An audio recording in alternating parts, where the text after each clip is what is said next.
ایک بندہ بڑی دور سے آیا نبی پاک صلی اللہ علیہ وسلم کی زیارت کے لیے، بڑی دور سے۔ عرب کے جو سردار ہوتے تھے ان کے بڑے ناز نخرے ہوتے تھے، وہ خیر آج بھی ہیں، پروٹوکول کا ماحول آج بھی، یعنی وزیر صاحب کے آگے دو چار گاڑیاں نہ ہوں تو ان کو مزہ ہی نہیں آتا، پولیس والے آگے پیچھے بھاگیں تو حالانکہ ان کو نہیں پتا کہ جو پولیس والے آگے پیچھے بھاگ رہے ہیں نا، یہ حکومت بدلی تو گرفتار کرنے بھی انہوں نے آنا ہے، لیکن وہ بڑا مزہ آتا ہے جب لوگ گاڑی کے پیچھے بھاگتے ہیں۔ کیا بات ہے جناب، بڑی بات۔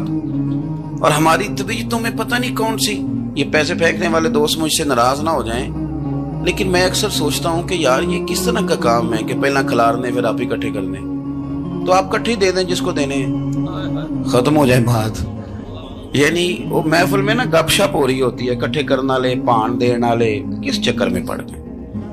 حضور غوث اعظم رضی اللہ تعالیٰ عنہ کی محفل میں شیخ یحییٰ نجار جایا کرتے تھے تو وہ کہتے تھے کہ ہم وہاں گنتے تھے آج کتنے بندوں نے توبہ کی، تو ہم سے گنے نہیں جاتے تھے اتنے لوگ توبہ کرتے۔ بزرگوں کی محفلوں میں توبہ کرنے والے گنے جاتے تھے، ہماری محفلوں میں پیسے گنے جاتے ہیں اور وہ پرچیاں دی جاتی ہیں۔ ایسا نہ کریں، اس سے گھٹن پیدا ہوتی، اور پھر جو نوٹوں والے ہوتے ہیں وہ فرنٹ سیٹوں پہ آ جاتے ہیں۔ بہت سارے غریب سوچتے ہیں کہ میرے پاس بھی اگر کرارے نوٹ ہوتے تو میں بھی آگے ہوتا۔ تو کم از کم یہ جو میلاد کی محفل ہیں ان میں تو سب کو ایک جیسے رہنے دیں، یہاں تو امیر غریب کا فرق نہ ہو، اس کو تو مہربانی کریں۔ تو نبی پاک صلی اللہ علیہ وسلم کی خدمت میں وہ شخص بڑی دور سے آیا، تو عرب کے بادشاہوں کا مزاج تھا، پروٹوکول بڑا چاہتے تھے، ان کا تو یہ طریقہ تھا کہ حکمرانی کرنی ہے جیسے بھی ہو۔ اگر کسی غلام نے دھوپ میں بندھا رہ گیا، اونٹ اور چھاؤں میں نہیں باندھا تو درے مارتے تھے، اور اگر اس نے کھول کے باندھ دیا تو پھر بھی مارتے تھے، کہتے تھے اتنا سیانا ہو گیا تو انہیں پوچھا ہی نہیں، خود بخود ہی باندھ دیا۔ وہ شخص حضور کی بارگاہ میں آیا اور بہت سارے لوگوں کے پاس کیونکہ وہ جاتا تھا اپنے سربراہ کا پیغام لے کے، تو وہ کانپ رہا ہے جب حضور کی بارگاہ میں گیا، ڈر رہا ہے۔ اب ذرا بات کو سمجھنا، نبی پاک صلی اللہ علیہ وسلم نے اس سے فرمایا کیوں ڈرتے ہو؟ سادہ آدمی ہے، دیہاتی ہے، بدو ہے۔ اللہ کے رسول نے تھپ کی دی، کیوں ڈرتے ہو؟ تو کہتے ہیں حضور مجھے آداب نہیں آتے اور مجھے ڈر آتا ہے، کوئی بات اگر ایسی ہو گئی، آپ مدینے کی حکومت کے سربراہ ہیں تو کہیں آپ ناراض نہ ہو جائیں۔ حضرت انس بن مالک فرماتے ہیں بات کہاں کی تھی پہنچ کہاں گئی، جب اس نے یہ کہا نا کہ آپ تو حکومت کے سربراہ ہیں، کہیں کوئی غلطی نہ مجھ سے ہو جائے، تو نبی پاک کی آنکھوں میں آنسو آ گئے، حضور رونے لگے اور نبی پاک صلی اللہ علیہ وسلم فرمانے لگے نہ بھائی تو کسی حکومت کے سربراہ کے پاس نہیں آیا، نہ تو اس بیٹے کے پاس آیا ہے جس کی ماں گوشت کے خشک ٹکڑے کھا کے بھی گزارا کر لے۔ میں تو ایک غریب ماں کا بیٹا ہوں۔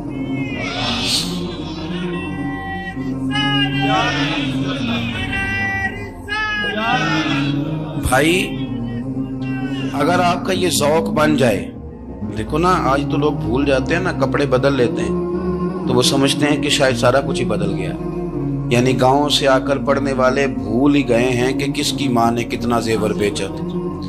لوگ بھول جاتے ہیں چیزوں، اپنے ماضی کو یاد رکھیں، آپ لوگوں کے ساتھ پیار کریں، آپ لوگوں کو موقع دیں، آپ تھوڑی سی اور کوشش کریں اس شخص تک جانے کی جو آپ کو مایوس نظر آ رہا ہے، پریشان نظر آ رہا ہے۔ یہ ہمیں میلاد والے محبوب صلی اللہ علیہ وسلم نے درس دیا۔ ایک اور پہلو، حضور سید عالم صلی اللہ علیہ وسلم نے، ہمارے ہاں نا ابھی بھی برادری کی تقسیم ہے، ابھی بھی، اور کچھ میں نے ایسے کمزور لوگ بھی دیکھے، یہ اس طرح کی حرکتیں ہارے ہوئے لوگ کرتے ہیں، ہارے ہوئے لوگ جو اپنے آپ کو سمجھتے ہیں کہ میں کوئی بڑا آدمی ہوں۔ بڑا آدمی تو اپنے اخلاق سے ہوتا ہے، اپنے کردار سے ہوتا ہے، اپنی سخاوت سے ہوتا ہے، لوگوں سے پیار کرنے سے ہوتا ہے۔ باقی یہ کہ بیٹھ کے کہانی سنانا کہ میں بڑا کچھ کرتا ہوں، تو جو کچھ کرتا ہوتا ہے اسے سنانے کی کوئی ضرورت۔ ایک اور بہت سارے لوگ آپ تعزیت کرنے جائیں نا والد کے انتقال کے بعد، تو ان بیچاروں کو بتانا پڑتا ہے کہ ابا جی میرے بغیر دوائی نہیں کھاتے تھے۔ تو میں کہتا ہوں اگر تیرے بغیر نہیں کھاتے تو پھر بتانے کی ضرورت نہیں، پھر تو سارے گاؤں کو پتا ہوگا کہ تیرے بغیر نہیں کھاتے تھے۔ اور اگر کوئی دال میں کالا ہے تو پھر تیری وضاحت کوئی بندہ قبول نہیں کرے گا، تو آپ کو بتانا کیوں پڑ رہا ہے؟ اور آپ بار بار اس بات کا ذکر کیوں کر رہے ہیں کہ ہم بہت بڑے قبیلے کے ہیں؟ صاحب اگر آپ بڑے قبیلے کے ہیں تو پتہ ہوگا سارے علاقے کو آپ کتنا لوگوں کا خیال کرتے ہیں، آپ کس قدر محبت کرتے ہیں، آپ کا انداز کریمانہ کس طرح۔ پھر آپ کو بتانے کی کوئی ضرورت نہیں ہوتی، پھر خود بخود خبر ہوتی۔ حضرت سیدنا ابو ذر غفاری رضی اللہ تعالیٰ عنہ، قبیلہ بنو غفار ایک بڑی شاخ تھی قبیلوں میں سے، جو لوگ اس زمانے میں مالدار قبیلوں سے تعلق رکھتے تھے، ان میں سے ایک بڑا نام تھا۔ ساری زندگی چودراہٹ کی، لیکن میلاد ایک انقلاب کا نام ہے۔ میں میلاد منانے والے دوستوں سے گزارش کرتا ہوں کہ آپ ہر سال میلاد منائیں، اور ہر سال میلاد کے بعد آپ تھوڑے بدل بھی جائیں، یعنی تھوڑے سے بدل جائیں۔ کچھ لوگ کہیں یار یہ داڑھی میں نے 12 ربیع الاول والے دن رکھی تھی، یہ میری میلاد والی داڑھی ہے، اور داڑھی رکھیں بھی نبی پاک کی مرضی کی۔ کس کی مرضی کی؟ نہ ناراض ہو جائے جی میں ٹور چلا، بس کس مرضی کی جی؟ اپنی مرضی کے نہیں۔ داڑھی کا وزن کو نہیں ہوتا کہ پوری مٹھی رکھیں گے تو آپ کو کوئی دقت ہوگی، کوئی وزن نہیں، پوری رکھیں۔ جو حضور کا طریقہ مبارکہ ہے جو ہمیں ملتا ہے اس پر آپ توجہ فرمائیں۔ تو میں جو بات عرض کرنے جا رہا ہوں وہ میلاد انقلاب ہے۔ حضور سید عالم صلی اللہ علیہ وسلم کی بارگاہ میں آنے سے پہلے لوگ کچھ اور ہوتے تھے، اور یہاں سے ہو کے جاتے تھے تو پھر ان میں تبدیلی آتی تھی۔ میں سارا دن کرامتیں سناؤں نا کسی کو اپنے پیر صاحب کی، اور اپنے گھر میں بھی کہ میرے حضرت بڑے، میرے استاد بڑے، لیکن بیوی کے ساتھ اگر میں ترش لہجے میں بات کروں گا تو وہ کہے گی یہ سکھاندے نے تینوں پیر صاحب۔ دوست کہیں گے یہ سکھاتے ہیں آپ کی کہانیاں نہیں چلتی، آپ کا کردار چلتا ہے۔ حضرت ابو ذر غفاری رضی اللہ تعالیٰ عنہ فرماتے ہیں چونکہ میں چودھری تھا، سیدنا بلال حبشی رضی اللہ تعالیٰ عنہ کے پاس میں بیٹھا تھا، کسی بات میں بات آگے بڑھی اور بڑھتے بڑھتے بات شکرنجی تک چلی گئی۔ رائے کے اختلاف نے باتوں میں تلخی پیدا کر دی، اور جب تھوڑے لفظ اور تیز ہوئے تو میں نے انہیں کہہ دیا چپ کر، تو ابشن کا بیٹا ہے۔ کس کے بیٹے تھے حضرت بلال؟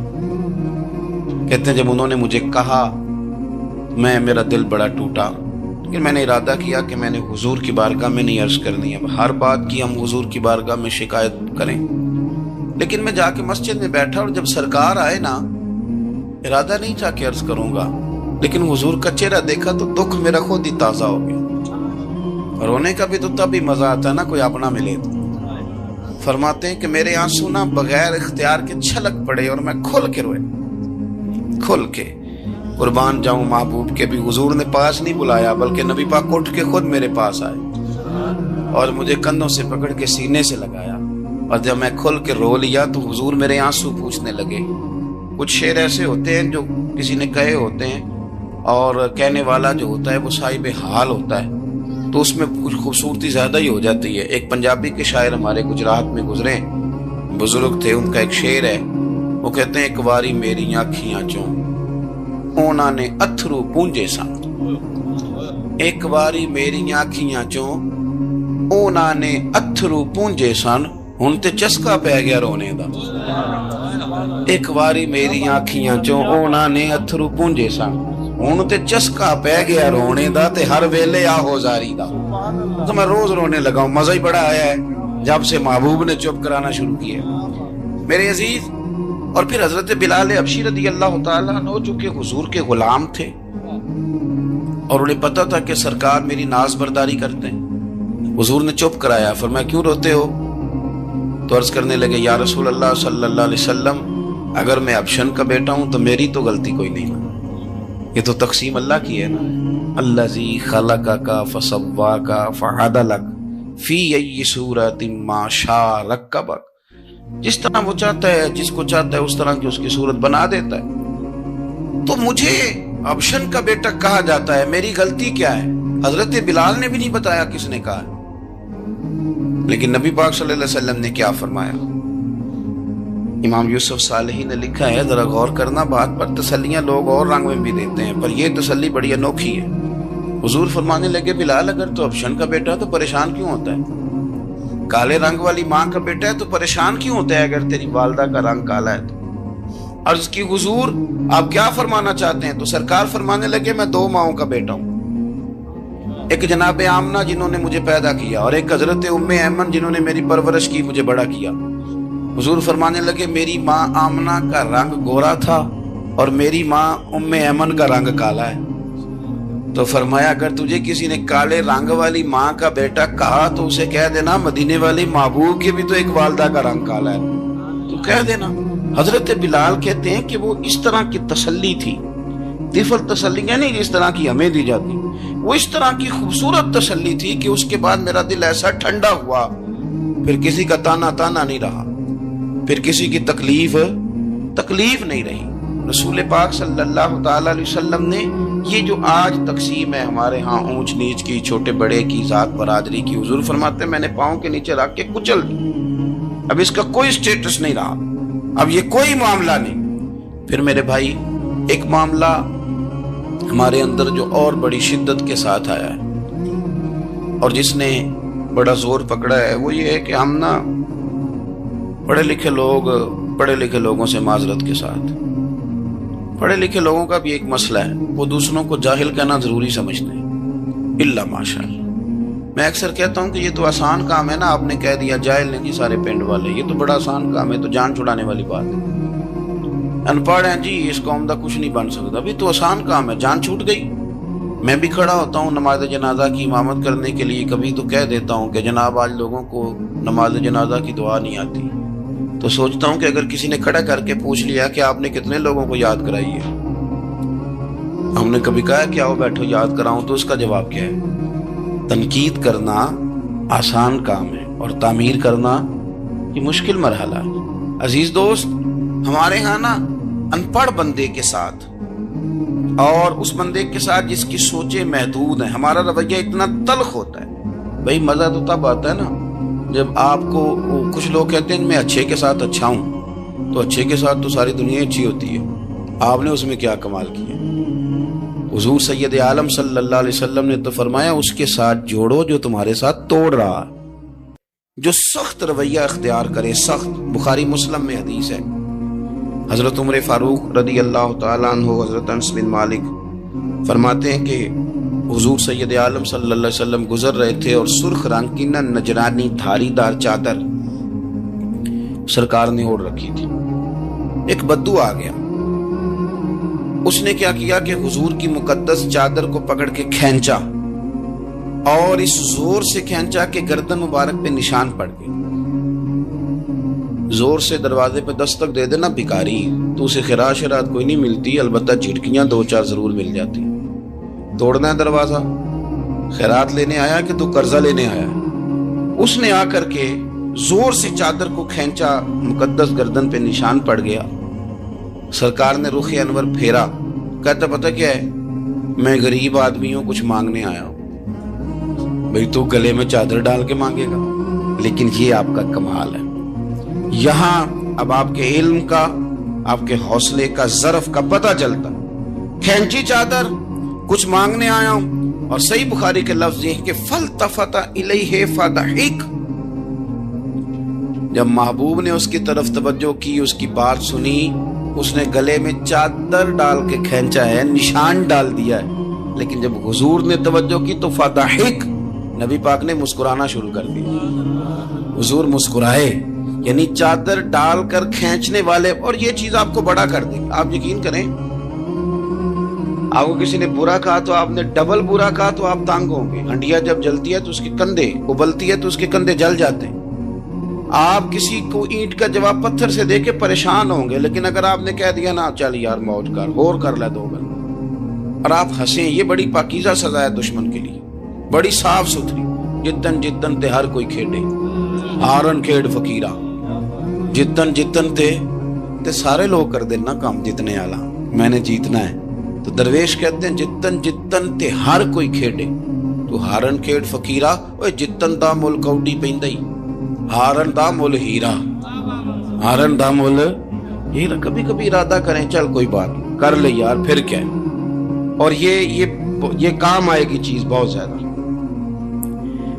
حضور صلی اللہ علیہ وسلم سے کہنے لگا کچھ مانگنے آیا ہوں، تو اب حضور نے کیا فرمایا؟ فرمایا ایک دو چار بکریاں نہیں، دو پہاڑیوں کے درمیان جو ریوڑ ہے نا بکریوں کا، اجڑ، فرمایا سارے اس کو دے دو۔ اب اس نے وہاں تو کوئی جملہ نہیں کہا، گھر چلا گیا اپنے گاؤں قبیلے، اور وہاں جا کے لوگوں سے کہنے لگا سارے ادھر بیٹھے ہو، جاؤ دوڑ جاؤ مدینے جا کے مصطفیٰ کا کلمہ پڑھو۔ کہنے لگے وہ تو اتنا دیتے ہیں کہ غربت کا ڈر بھی دور ہو جاتا ہے۔ تو نبی پاک صلی اللہ علیہ وسلم کا ان لوگوں کے ساتھ جو ان پڑھ ہیں، جو ساتھ ہیں. آج ہمارے بچے اپنے ابا جی کو بھی کہہ دیتے ہیں تسی پڑھے نہیں, ان دور بدل گیا ہے. میں ایک شادی کی تقریب میں جا رہا تھا, میرے آگے آگے والد صاحب کو بیٹا سمجھا رہا ہے, کہتے ابا جی ہن نہ اتنے جا کے نہ میٹھے چولاں تے سالن پا کے نہ کھایا جی, بندہ ماڑا لگتا ہے. میرا پیار تھا اس خاندان سے, میں نے اس بچے کو تھپکی دے کے کہا, میں کہ پتر تو ذرا لیٹ ہو گیا, جلدی ہوندا تے نہ سارے سیانے ہونا سی. یہ ہمارے بچے اب بجائے اس کے کہ وہ قائل کریں, کتنا آپ نے غلط جملہ کہا کہ ابا جی آپ پڑھے ہی نہیں, آپ نے کتنی غلط بات کر دی. امام اعظم ابو حنیفہ رحمۃ اللہ علیہ کا ایک شاگرد تھا, وہ تقریر اچھی کرتا تھا, تو امام صاحب رحمۃ اللہ علیہ کی والدہ فرمایا کرتی ہیں ابو حنیفہ جا اس سے جا کے یہ مسئلہ پوچھ کے آ. تو امام صاحب فرماتے ہیں اما میں نہ بتا دوں, تو اما کہتی تو تے بچہ تینوں کی پتہ ہوگی, حالانکہ وہ شاگرد ہے. تو امام صاحب پھر اس کے پاس جاتے, اس کو جا کہتے اس سوال کا جواب, تو کہتا استاد جی مجھے کیا پتہ ہے, آپ کو پتہ ہے ان مسئلوں کا. تو آپ فرماتے یہ میں پہلے تجھے بتاتا ہوں اس کا جواب, پھر تو مجھے بتا, اور پھر میں تیرا نام لے کے اپنی اماں کو مطمئن کروں. اس لیے کہ ماں باپ کو دلائل نہیں دیے جاتے, انہیں راضی کیا جاتا ہے. اور میں بچوں سے گزارش کروں گا ابا جی کو پیسے بھی دیں, اماں جی کے کپڑے بھی لے کے دیں, لیکن ضروری یہ ہے کہ ان کو وقت دیں, ان کے پاس بیٹھیں, ان سے مشورہ کریں, ان کو آپ کے وقت کی ضرورت ہے. بڑھاپے میں اس طرح کا ماحول نہ بنا دیں کہ وہ ایک کونے میں بیٹھے ہیں, کوئی پوچھتا ہی نہیں. اس طرح نہ کریں. ہم تو اس طرح والدین سے رویہ کرتے ہیں جیسے MBBS ڈاکٹر رات کو وارڈ میں آتا ہے اور 2-3 اس کے ساتھ سٹاف کے لوگ ہوتے ہیں, اور وہ کہتا ہے دوائی کھا لی ہے, طبیعت اب کیسی ہے, بلڈ پریشر ٹھیک ہے, یہ میں نے دوائی بدل دی ہے. یہ کیا رویہ؟ آپ ان کو وقت دیں. آپ وہ جس طرح آپ چھوٹے تھے تو وہ لاڈ لڈاتے تھے, پیار کرتے تھے, آپ بھی تھوڑا قریب بیٹھیں اور آپ دیکھیں آپ کو اللہ تعالیٰ اس کی برکت سے کتنی رحمتیں عطا فرماتے. تو کسی کو جاہل کہنا, ان پڑھ کہہ دینا. ایک حدیث اور سن لیں, بات کو ختم کرتا ہوں. اس کو قاضی ایاز رحمت اللہ علیہ نے شفا شریف میں لکھا ہے. ایک بدو حضور کی بارگاہ میں آیا اور اس نے آ کے کچھ مانگا.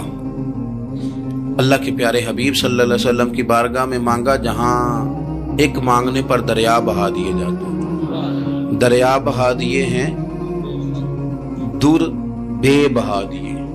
یہ در الگ ہے اور بے بہا الگ ہے. پھر یہ شعر صحیح سمجھ میں آئے گا آپ. تو حضور سید عالم صلی اللہ علیہ وسلم تو جس کو دیتے تھے پھر اس کی کئی نسلیں کھاتی تھی, ختم نہیں ہوتا تھا. اس نے بھی کچھ مانگا, حضور نے کچھ دیا, لیکن ابھی اسے آداب نہیں نہ آتے تھے. پہلے آداب سکھائیں پھر کسی کو بے ادب کہیں, لیکن بغیر آداب سکھائے لوگ لوگوں کو بے ادب کہہ دیتے. یہ انداز ٹھیک نہیں. اس نے کچھ مانگا, حضور نے دیا. چونکہ آداب نہیں آتے تھے, نہ آشنا تھا, تو کہنے لگا معاذ اللہ ثم معاذ اللہ, نقل کفر کفر نہ باشد. کہنے لگا میں تو بڑی تعریف سن کے آیا تھا, آپ نے تو کچھ بھی نہیں دیا. حضرت عمر فاروق نے تلوار نکال لی, فرمایا اس بے ادب کی گردن اڑاؤں گا. حضور نے فرمایا عمر ٹھہر جا, ذرا جلدی نہ کر. سرکار اسے گھر لے گئے. جتنا دیا تھا نا اس سے ڈبل دیا, پھر جتنا ہو گیا تھا اس سے بھی ڈبل دیا. تیسری دفعہ حضور دینے لگے تو کہنے لگا یا رسول اللہ بس کریں, میں نے تو طوفان کے اندر بھی ہوا اتنی تیز نہیں چلتے دیکھے جتنی آپ کی سخاوت تیز چلتی ہے. کریم رسول صلی اللہ تعالی علیہ وسلم نے فرمایا یہی بات باہر جا کے میرے صحابہ سے بھی کہہ دو گے؟ حضور کہہ دوں گا. فرمایا جب تم نے کہا تھا نا نہیں دیتے تو ان کے دل ٹوٹ گئے, جب تم کہو گے نا بڑا دیتے ہیں تو ان کے کلیجے ٹھنڈے ہو جائیں گے. وہ باہر آیا, آ کر کے کہنے لگا میرے رسول پاک علیہ السلام کے مقدس غلاموں, میں نے تو طوفان میں بھی ہوا اتنی تیز نہیں دیکھی جتنی کریم کی سخاوت تیز ہے. پیارے حبیب صلی اللہ تعالی علیہ وسلم تو کمال کر دیتے. اب صحابہ خوش ہو گئے. میرے نبی پاک صلی اللہ علیہ وسلم نے ہماری تربیت فرمائی کہ ہم نے کس طرح کا رویہ ایسے لوگوں کے ساتھ اختیار کرنا ہے. حضور فرمانے لگے عمر اگر تم اس سے پہلے قتل کر دیتے جو اس نے کہا تھا تو یہ دوزخ میں جاتا, اور اب جو کہہ رہا ہے اس پر مرے گا تو رب اسے جنت عطا فرمائے گا. حضور فرمانے لگے عمر میری اور تمہاری یعنی میری اور میری امت کی مثال اس آدمی کی مثال کی طرح جس کی اونٹنی بھاگ گئی تھی, ناک سے نکیل نکل گئی تھی. بہت سارے لوگ آئے اسے پکڑنے کے لیے, ہاتھوں میں نیزے تھے, ڈنڈے تھے, تلواریں تھیں, پر وہ کسی کے قابو نہ آئی. زخمی ہو گئی پر کسی کے قابو نہ آئی. حضور فرماتے ہیں پھر اس کا اپنا مالک آ گیا. اس نے تھوڑا سا چارہ اٹھایا, میری طرف دیکھیے گا جی, چارہ اٹھایا, اونٹ اس نے اس کو تھپکی دی, بغیر کسی کی مدد کے ناک میں نکیل ڈالی. پھر اونٹنی پر سوار ہوا اور کہنے لگا لوگو تم نے میرے جانور کو بڑی تکلیف دی، اونٹنی میری ہے، اسے سنبھالنے کا طریقہ بھی مجھے ہی آتا ہے۔ گویا حضور فرما رہے ہیں عمر یہ امت میری ہے، تو اسے کس طرح سنبھالنا ہے یہ طریقہ بھی مجھے ہی آتا ہے، ان کی کہاں کس بنیاد پر کس رنگ میں تربیت کرنی ہے یہ میں جانتا ہوں۔ ہمیں اگر ہماری زندگی انصاف والی ہو، عاجزی والی ہو، اطمینان والی ہو، عاجزی بھی دل کا نام ہے، اطمینان بھی دل کا نام ہے۔ بہت سارے گردنیں جھکانے والے بھی عاجز نہیں ہوتے۔ اپنے دل سے تہیہ کر لیں کہ میں کسی شخص کو بھی اپنے سے چھوٹا نہیں جانتا، کمزور نہیں جانتا، میں کسی شخص کے بارے میں بھی یہ رویہ نہیں رکھتا کہ یہ کوئی برا ہے۔ اگر کہیں ضرورت پڑے تو کسی کی اصلاح کریں، اگر وہ اصلاح قبول نہ کرے اور آپ کو محسوس ہو کہ یہ معاملہ آپ کے بس میں نہیں تو پھر بھی اس کے لیے دعا کریں۔ کسی کونے میں جا کر کے تنقید کرنے کی اجازت نہیں ہے۔ اپنے آپ کو سمیٹیں، سوچوں کو بکھرنے سے سمیٹیں، اچھا سوچا کریں۔ جو لوگ اچھا سوچتے ہیں وہ صحت مند رہتے ہیں، ان کی سوچیں تازہ رہتی ہیں۔ آپ ہر ایک کے بارے میں خیر کا رویہ اختیار کریں اور مثبت پہلو تلاش کریں۔ آپ مثبت پہلو، ہر وقت تنقید کرنا۔ میں ایک محفل میں بیٹھا تھا، بات میری ختم ہو گئی تو ایک نعت خواں نے بڑا اچھا شعر پڑھا۔ ہم بڑی اس بات کی تردید کرتے رہتے ہیں کہ یہ طے کر کے اور پیسے لے کے اور یہ نہیں کرنی چاہیے چیزیں، لیکن یہ کہ یہ غلطی کس کی ہے؟ یہ اس عوام کی غلطی ہے جو ریٹ بناتی ہے، چیزیں خریدتی ہے۔ جو چیزیں آپ خریدیں گے نہیں بکیں گی بھی نہیں مارکیٹ میں، آپ خریدتے ہیں تو کوئی بکتا ہے نا۔ میری بات کی سمجھ آ رہی ہے؟ تو ہم یہ سارا کچھ ڈال دیتے ہیں۔ اب کیا ہوتا ہے کہ اتنی سونی محفل سجی ہوئی ہے، لیکن اس میں بیٹھ کر لوگ حضور کی تعریف سننے کی بجائے یہ کہہ رہے ہیں اس نے 40,000 لیے۔ تو آپ یہ اندازہ کریں کہ وہ جو بات ہمیں اس وقت مدینہ شریف لے کے جاتی، ہمارا عشق رسول تازہ کرتی، تو ہم نے وہاں کیا گھٹن پیدا کر دی یہ کہانیاں چھیڑ کے۔ کیوں دیتے ہیں آپ پیسے؟ کیوں اس طرح کے ریٹ آپ بناتے ہیں؟ پہلے آپ بناتے ہیں پھر اس کے بعد آپ تنقید کرتے ہیں۔ اب دیکھیں، میں بھی بیٹھا تھا تو اس نے بڑا خوبصورت شعر پڑھا اور بڑی مزیدار بات کی، بڑا مزہ آیا۔ تو میں نے ساتھ والے سے کہا یار آج بڑے دنوں کے بعد سرور آیا۔ تو کہنے لگا نہیں 40,000 لے آج۔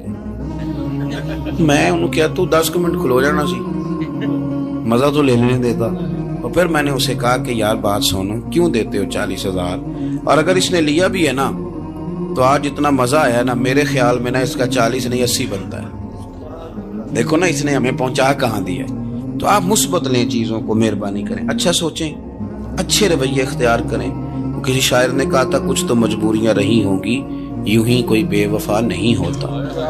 اچھی سوچ پیدا کریں، خوبصورت آپ اپنے آپ کو رکھیں، آپ کا فائدہ ہوگا۔ آپ اچھا سوچیں گے آپ کا نفع ہے، ورنہ بکھری ہوئی سوچوں والے لوگ تو بےچارے سویرے کچھ ہوتے ہیں، دوپہر کو کچھ ہوتے ہیں، شام کو کچھ اور ہوتے ہیں، اور تیزی سے وہ لوگ بکھر جاتے ہیں۔ آپ یہ دیکھیں کہ آپ مست رہیں، آپ اپنے آپ کو پریم میں رکھیں، آپ اپنے آپ کو سکون میں رکھیں۔ کوئی تعریف کرے تو اس کی مہربانی، تنقید کرے تو اللہ بھلا کرے، لیکن آپ نے اپنی سوچوں کو ہمیشہ مجتمع رکھنا ہے۔ اللہ تعالیٰ آپ کو بہترین صلہ عطا فرمائے۔ محفلیں ہوتی ہیں حضور کے نام کی، لوگ تو ظاہر آتے جاتے رہتے ہیں، ہر ایک آدمی کی اپنی مشغولیت۔ آپ تشریف رکھیں گے، حضور کی ثنا خوانی ہوگی، اللہ تعالیٰ آپ سب کو جزا عطا فرمائے۔ آخر دعوانا جی آج اقبال ڈے جی نہیں، وہ کون سا واقعہ ہے؟ وہ تو نہیں، ان کے تو کئی واقعات ہیں۔ چلے میں بات کرتا ہوں، آپ تشریف رکھیں نہیں، میں بات کرتا ہوں۔ میں تو اپنی طبیعت کے مطابق بات کر چکا ہوں، اتنی کو میں کیا کرتا ہوں، لیکن ایک بات عرض کرتا ہوں آپ کی خدمت میں۔ ایک تو یہ کہ آج اقبال ڈے، علامہ اقبال جو ہیں وہ اسلام کے اور صوفیاء کے اور اہل محبت کے بہترین ترجمان ہیں۔ انہوں نے لوگوں کو رخ جو ہے وہ نبی پاک صلی اللہ علیہ وسلم کی محبت کی جانب پھیرا ہے۔ تو اقبال سے پیار کرنا اور ان کی تعلیمات کو دیکھنا یہ بھی بڑی کمال بات۔ ایک بات مجھے یاد آ رہی ہے حضرت سعد بن ابی وقاص کے، بہت ساری باتیں ہیں، میں سمجھ نہیں پایا کہ کس بات کی طرف میرے بھائی نے اشارہ کیا ہے۔ آپ فرماتے ہیں میں ایک دفعہ قادسیہ کی جنگ کے لیے گیا تھا، تو اس بادشاہ جس سے ہماری جنگ تھی اس کے بارے میں معروف تھا کہ تاج بڑا قیمتی پہنتا ہے۔ ہوتے ہیں نا جی، ہمارے ملک میں بھی کچھ بادشاہ ایسے ہیں جو 6-6 کروڑ کی گھڑی پہن لیتے ہیں، حالانکہ آپ جتنا مرضی مہنگا جوڑا پہن لے اب تعریف کوئی بھی نہیں کرتا، اب ختم ہو گیا تھا، اب سارے براء البراء ہیں۔ اب ہر بندے کی ڈیزائننگ بڑی شاندار ہے جس کو بھی چھیڑ دیں. تو وہ تاج بڑا قیمتی پہنتا تھا, ہیرے لگائے ہوئے تھے. حضرت سعد بن ابی وقاص رضی اللہ تعالیٰ عنہ نے لوگوں سے کہا کہ اس کے تاج کا خیال رکھنا, مل گیا تو مال غنیمت میں فائدہ ہوگا. جنگ ہوئی شام کو, تاج اس کا کہیں ریت میں کھو گیا. لوگوں نے کچھ دیر ڈھونڈا, بادشاہ قتل ہو گیا, ملا نہیں. حضرت سعد بن ابی وقاص نے کہا چھوڑو, سو جاؤ, اتنا بھی ضروری نہیں. فرماتے ہیں کہ میں اپنے خیمے میں چلا گیا تو ایک آدمی نے اندر آنے کی اجازت مانگی. میں نے کہا آ جاؤ. وہ آیا تو اس نے چادر کی اوٹ میں اپنا چہرہ چھپایا ہوا تھا, اور پھر اس نے جب وہ چادر کھولی تو اندر سے اس نے وہ ہیروں کا چمکتا ہوا تاج میرے سامنے رکھا. کہنے لگا میں گزر رہا تھا, گھوڑے کے پیر سے کچھ چیز ٹکرائی ہے, میں نے ریت کھودی ہے تو یہ نکل آیا. تو آپ فرماتے ہیں میں نے اسے کہا یار تو غریب آدمی لگتا ہے, تیرے کپڑے بتاتے ہیں. دامان توکل کی یہ خوبی ہے کہ اس پر پیوند لگے ہوتے ہیں پر دھبے نہیں ہوتے. تو غریب آدمی لگتا ہے. اس نے کہا جی میں جب آیا تھا تو بچوں کے لیے شام کا کھانا تھا, کسی پڑوسی سے ادھار کی گزارش کر آیا, لوٹ کے جاؤں گا تو اللہ خیر کرے. آپ فرماتے ہیں کہ وہ رکھ کے نا غریب آدمی, اتنی دیانتداری, اتنا اخلاص, چہرہ بھی چھپایا ہوں. جب اس نے رخ پھیرا تو میں نے اسے کہا میاں نام ہی بتا دو, باپ کا نام اور قبیلے کا نام ہی بتا دو. کیسے اس نے رخ نہیں پھیرا, ادھر ہی چہرہ رکھا دروازے کی جانب. کہنے لگا حضور یہ کام میں نے آپ کے لیے نہیں کیا, یہ دیانتداری اور اخلاص میں نے آپ کے لیے یا شہرت کے لیے یا لوگوں کو بتانے کے لیے نہیں کیا. جس رب اور رسول کے لیے میں نے یہ کام کیا ہے نا, وہ میرا نام بھی جانتے ہیں, باپ کا نام بھی جانتے ہیں اور قبیلہ بھی جانتے ہیں, انہیں پتا ہے. تھوڑا سا زمین پہ چل کے, زمین پہ چلنے والوں کے دکھوں کو سمجھنا چاہیے. نیچے اتر کر جو آدمی ہوا میں وقت گزارتا ہو اور زمین پر چلنے والوں کے بارے میں تبصرہ کرتا, اس کے لیے ذرا مشکل ہو جاتا ہے. زمین پہ اتر کر لوگوں کی تربیت کا ماحول بنانا, ایسے لوگوں کے ساتھ جو بالکل دور ہیں انہیں قریب لانے کی کوشش کرنا, ان پر تھوڑی سی محنت کرنا, تھوڑی سی ان پر جد و جہد کرنا. اور مجموع کا اور اجتماعات کا شوق تو آج ہوا ہے نا. میرے نبی کریم علیہ السلام کے سامنے ایک شخص بھی بیٹھ کر دین کی بات پوچھتا تھا تو حضور اسی طرح بتاتے تھے جس طرح ہزاروں کے مجمع میں بیان کیا جاتا ہے. اور حضور نے ایک شخص, صحابہ کہتے ہیں بعض اوقات ایک شخص آتا, وہ بات پوچھتا, چلا جاتا, پھر کچھ دنوں کے بعد آتا, پھر دوبارہ وہی بات پوچھتا تو حضور اسے اسی طرح بتاتے. پھر وہ کچھ دنوں کے بعد آتا, ہو سکتا ہے مجھ سے پوچھے تو میں ماں بدولت ناراض ہو جائے کہ تجھے کل ہی تو بتایا تھا.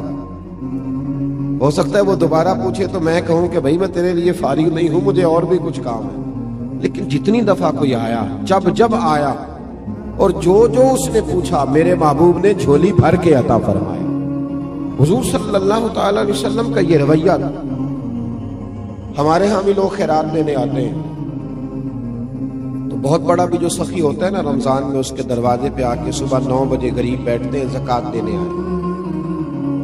میرا یہ خیال تھا کہ آج آپ مجھے لائیو ہی سنتے, موبائل کی آنکھ سے نہ ہی دیکھتے, یہ میری خواہش تھی. ان کو کبھی کبھی چھوڑنا بھی چاہیے نا جی, اتنا فرض تھوڑی ہو گیا ہے, اس کو کبھی چھوڑنا بھی چاہیے, اس کو چھوڑیں. اور ویسے بھی میں نے کہا تھا کل بھی ایک جگہ پہ کہ ہے دل کے لیے موت مشینوں کی حکومت. احساس مروت کو کچلتے ہیں آلات, تھوڑی دیر ہم سے یاری لگائے نا آپ لوگ اور مسکرائیں, تھوڑا سا خوش ہو کے بات سنیں, اللہ آپ کو اجر عطا فرمائے. اس کو سنبھال کے رکھا کریں, گم بھی ہو جاتا ہے کئی دفعہ. اللہ تعالیٰ آپ کو جزا عطا فرمائے. میری بات پہ غور فرمائے میرے بھائی. سید عالم صلی اللہ تعالیٰ علیہ وآلہ وسلم, حضور صلی اللہ تعالیٰ علیہ وسلم, ہم سے بھی لوگ مانگنے آتے ہیں نا بھائی. صبح 9 بجے بیچارے غریب لوگ آ جاتے ہیں رمضان میں سیٹھ صاحب کے دروازے پہ. تو پھر جب وہ کہتے ہیں نا زکوٰۃ لینے والی عورتیں آئی ہیں 9 بجے کی بیٹھی ہیں, تو 12 بجے سیٹھ صاحب اٹھتے ہیں. پھر اندر سے پیغام آتا ہے کہ ٹوتھ پیسٹ کر رہے ہیں, ابھی آتے ہیں. کہ تھوڑی دیر کے بعد خبر ملتی ہے کہ وہ 2-3 اخباریں بھی پڑھیں گے کیونکہ سارا دن ملکی حالات پہ تبصرہ بھی تو کرنا ہے. پھر تھوڑی دیر کے بعد خبر آتی ہے کہ وہ جو ملازم ان کا بریڈ لایا تھا وہ ٹھنڈا تھا, اب تازہ لینے گئے. باہر غریب لینے آیا ہے, اور جو لینے آیا ہے اتنا ہی ہمارے لیے کافی نہیں کہ رب کریم نے کسی کو ہمارے دروازے تک بھیج دیا ہے, یہ بہت کافی نہیں تھا. اور اس کے باوجود بھی جب وہ باہر آتے ہیں تو پھر وہ کہتے ہیں تم لوگ تو سونے بھی نہیں دیتے, خیرات لینے آئے ہو کہ جان لینے آئے. پھر بھی، اور پھر لوگوں کو چیک کیا جاتا ہے، تم وہی تو نہیں ہو جو صبح بھی آئی تھی، تم وہی تو نہیں ہو۔ امام شافعی سے کسی نے کہا تھا، امام شافعی سے، کہ حضور میرا بھی دینے کو دل کرتا ہے پر مستحق بندہ نہیں ملتا، تلاش کرتا ہوں کوئی ایسا ملے تو دوں۔ تو آپ مسکرائے، تو اس نے کہا حضور مسکرائے کیوں ہیں؟ تو آپ فرمانے لگے تو بتا جو اللہ نے تجھے دیا ہے تو اس کا مستحق تھا؟ مجھے تو بھی مستحق نہیں لگا۔ 50,000 پکڑ کر کسی بہت بڑے عالم کو جا کر لوگ کہہ دیتے ہیں بہت دفعہ، عالم یہ پیسے میں نے لگانے ہیں، مجھے بتائیے کہ مسجد میں ادارے میں کون سا کام ہونے والا ہے۔ یعنی اس عالم کو، شیخ کو بھی اتنا دیانتدار نہیں سمجھا جاتا کہ وہ 50,000 کہیں کھا نہ جائے۔ جب یہ رویے قوموں کے ہوتے ہیں تو پھر کیسے تربیت ہوتی ہے۔ میرے مصطفیٰ کریم کا بھی انداز دیکھیں، یہ بخاری ہے، یہ مسلم ہے۔ حضرت انس بن مالک فرماتے ہیں کہ حضور علیہ السلام نے سرخ دھاری دار چادر لی اور حضور نے کندھے پہ رکھی۔ سرخ دھاری دار چادر نجران سے آیا کرتی تھی تو ذرا سخت ہوتی تھی، کچھ کپڑے سخت ہوتے ہیں نا۔ فرماتے ہیں حضور گزر رہے تھے تو ایک آدمی آیا بھکاری، اس نے حضور کی چادر کو پکڑا پیچھے سے، اسے طریقہ نہیں آتا نا ابھی مانگنے کا، چادر کو پکڑ کے یوں کھینچا حضور کی توجہ کرانے کے لیے، جیسے کوئی بچہ کسی وقت پیچھے سے پکڑ کے دامن کھینچتا ہے، کھینچا۔ حضرت انس بن مالک فرماتے ہیں کہ اس زور سے اس نے کھینچا کہ حضور کی گردن پر میں نے نشان پڑا ہوا دیکھا، نازک وجود اطہر نشان پڑ گیا۔ حضور نے جب پلٹ کر اس کی طرف دیکھا تو وہ کہنے لگا اے محمد صلی اللہ علیہ وسلم، میں کچھ مانگنے آیا ہوں، مجھے کچھ دیجئے۔ میرا تو دروازہ بھکاری زور سے بجا دیتا تو میں اسے ڈانٹ دیتا، یہ کوئی طریقہ ہے؟ خیرات لینے آئے ہو، قرضہ لینے آئے ہو؟ لیکن جب اس نے کہا نا حضور کچھ دیجئے، تو حدیث کے لفظ یہ ہیں فَالْتَفَتَ إِلَيْهِ فَضَحِكَ۔ حضرت انس کہتے ہیں قربان جاؤں، محبوب نے جب اس کی طرف دیکھا تو حضور نے مسکرانا شروع کر دیا۔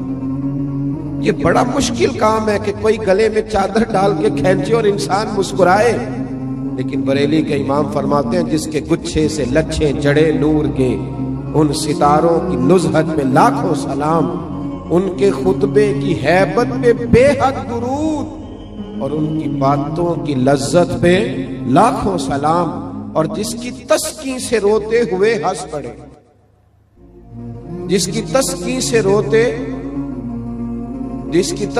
روتے ہوئے، کہتے ہیں حضور ہلکا سا تسکین کرتے تھے، پورا مسکراتے بھی نہیں تھے، تو رونے والا ہنسنا شروع کر دیتا تھا۔ اب یہاں ایک سوال پیدا ہوتا تھا کہ وہ تسکین تو پھر حضور کبھی کبھی کرتے ہوں گے نا، یعنی وہ موج تو کبھی کبھی آتی ہوگی، تو اعلیٰ حضرت نے اگلے مسئلے میں اس کا جواب دے دیا۔ فرمانے لگے ایسا نہیں تھا کہ پھر لوگوں کو انتظار کرنا پڑتا تھا کہ حضور مسکرائیں گے تو روتے ہوئے ہنسیں گے۔ فرمایا نہیں، جس کی تسکین سے روتے ہوئے ہنس پڑے اس تبسم کی عادت پہ لاکھوں سلام۔ اس مسکراہٹ کے لیے انتظار نہیں کرنا پڑتا، بلکہ یہ تو ہر وقت بہتی رہتی ہے، یہ تو حضور کی عادت ہے۔ اس تبسم کی عادت پہ لاکھوں سلام۔ فَالْتَفَتَ إِلَيْهِ فَضَحِكَ، حضور نے توجہ فرمائی تو مسکرائے۔ اس نے گلے میں چادر ڈال کے کھینچا ہے تو نبی پاک علیہ السلام نے فرمایا دو پہاڑیوں کے درمیان جتنی بکریاں کھڑی ہیں ساری ہی اسے دے دو، ساری۔ اب وہ شخص حضور کی تعریف کرنے لگا، اب اس نے حضور سے ادب سیکھا۔ ہم لوگ جب تھوڑا سا کسی کو سکھانے کا موڈ بنائیں گے، ہمارے ہاں سکھانے کا موڈ نہیں ہے، ہمارے ہاں تو آدمی کو بے ادب قرار دے دیا جاتا ہے۔ ہم کسی شخص کی تربیت نہیں کرتے بلکہ اس کو کہتے ہیں تجھے پتہ نہیں ہے چلنا کیسے تھا، آنا کیسے تھا، بیٹھنا کیسے تھا۔ بھئی آپ پہلے سکھا لیں، تعلیم دے لیں، اس کو پہلے آپ باخبر کریں، اس کے بعد اگر کبھی جھڑکنا ہو اپنے شاگرد کو، بیٹے کو، سلسلہ طریقت میں آنے والے کو آپ تنبیہ کر سکتے ہیں، لیکن لوگوں کو اس رویے کے ساتھ۔ بڑی خوبصورت حدیث لکھی ہے قاضی اجاز رحمت اللہ تعالی علیہ نے شفا شریف میں، بڑی خوبصورت۔ فرماتے ہیں کہ ایک بدو حضور کی بارگاہ میں کچھ لینے آ گیا، خیرات لینے آیا۔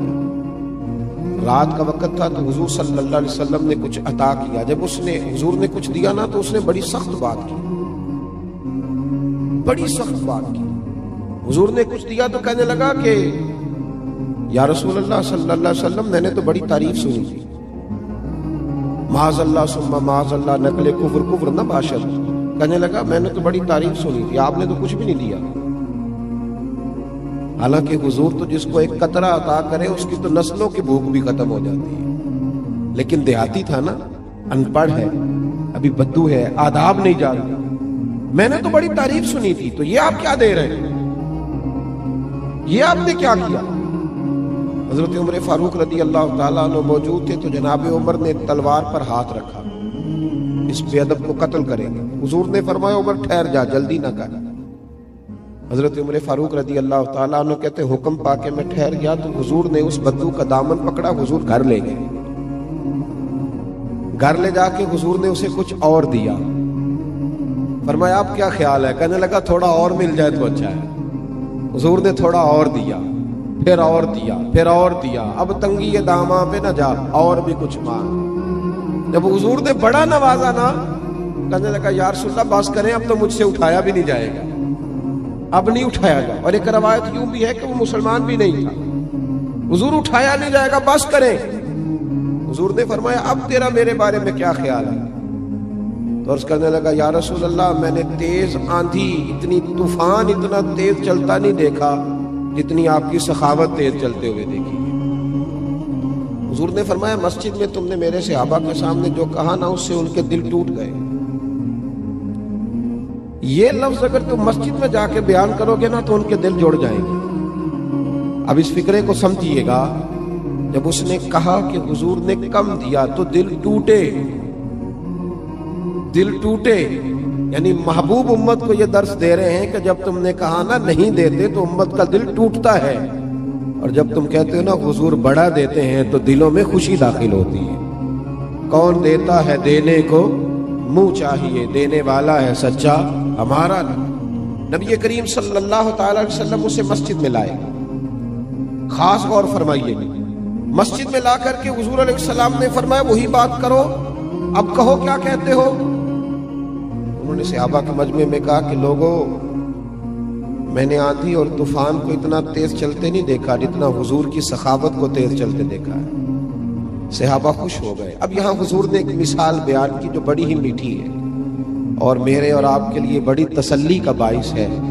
محبوب علیہ السلام فرمانے لگے عمر اگر تم اسے اسی عقیدے پہ قتل کر دیتے جو اس نے پہلے بات کی تھی تو یہ دوزخ میں جاتا، اور جو اب جملے بول رہا ہے اگر اس بات پر دنیا سے جائے گا تو اللہ اسے جنت عطا کرے گا. حضور نے ایک مثال دی. محبوب فرمانے لگے میری اور تمہاری مثال اس آدمی کی طرح ہے جس کی اونٹنی بھاگ گئی تھی، اس کی ناک سے نکیل نکل گئی تھی. بہت سارے لوگ اس کو پکڑنے کے لیے دوڑے، کوئی اسے نیزہ مارتا تھا، کوئی ڈنڈا مارتا تھا، کوئی چھڑی مارتا تھا. اونٹنی کو جیسے جیسے لوگ پکڑنے کے لیے بھاگتے تھے وہ بدکتی تھی، آگے جاتی تھی، حتیٰ کہ وہ لہو لہان ہو گئی، تھک گئی، پریشان ہو گئی. محبوب فرمانے لگے پھر اچانک اس کا اپنا مالک آ گیا. اس اونٹنی کا اپنا مالک آیا اور لوگوں سے کہنے لگا پیچھے ہٹو، یہ تم نے میری اونٹنی کا کیا حال کیا. اس نے تھوڑا سا چارہ زمین سے اٹھایا اور جیسے ہی اونٹنی کو دکھایا وہ دوڑتی ہوئی آئی، دوڑتی ہوئی مالک کے پاس آئی. اس شخص نے اس کی پشت پر ہاتھ پھیرا بغیر کسی کی مدد کی. خاص غور کریں بات پر، خاص توجہ کریں، بغیر کسی کی مدد کے اونٹنی کی ناک میں نکیل ڈالی اور پھر لوگوں سے کہنے لگا تم نے بڑا ظلم کیا، میری اونٹنی کو تنگ کیا، اونٹنی میری ہے تو سنبھالنے کا طریقہ بھی مجھے ہی آتا ہے. گویا حضور فرمانے لگے امت بھی میری ہے، یہ امت میری ہے تو سنبھالنے کا طریقہ بھی مجھے ہی آتا ہے. رب حبلی امتی کہتے ہوئے پیدا ہوئے. حق نے فرمایا کہ بخشا الصلاۃ والسلام. یہ طریقہ سیکھے امت کو سنبھالنے کا، یہ حضور نے ہمیں طریقہ دیا، امت کو سنبھالنے کا طریقہ سیکھے. کیا بہت گرجدار آواز کے ساتھ لوگوں کو سنبھالا جائے گا؟ کیا کسی شخص کو متکبر کہہ کے پھر اسے چھوڑ دیا جائے گا کہ وہ تکبر میں بڑھ جائے؟ کسی شخص کو دنیا دار کہہ کے اسے چھوڑ دیا جائے گا کہ جو مرضی کرتا رہے؟